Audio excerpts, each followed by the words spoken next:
bansang Saudi Arabia, Kuwait at Qatar, tutol sa plano ni Trump na atakihin ang Iran.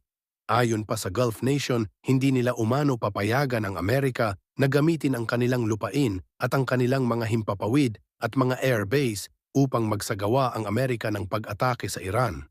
Ayon pa sa Arab nation, mas pipiliin nila umano ang Iran kaysa sa Amerika, kaya hindi umano nila papayagan ang Amerika na gamitin ng Amerika ang kanilang airbase upang maglunsad ng pag-atake sa Iran.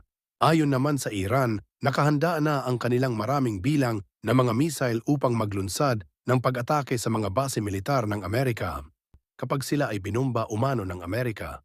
Ang pag-atake ng Amerika sa Iran ay dahil hindi umano nakipag-deal ang Iran sa Amerika. Ang naturang nuclear deal na gusto ng Amerika ay upang limitahan ng Iran ang kanilang pag-develop ng mga nuclear weapon. Pero gobyerno ng Iran tumanggi sa deal na gusto ng Amerika. Matatandaan na ayon sa report ay nagsagawa umano ang Iran ng nuclear test sa kanilang kalupaan at ito'y nagdulot ng paglindol na naramdaman din sa ibang parte ng Iran.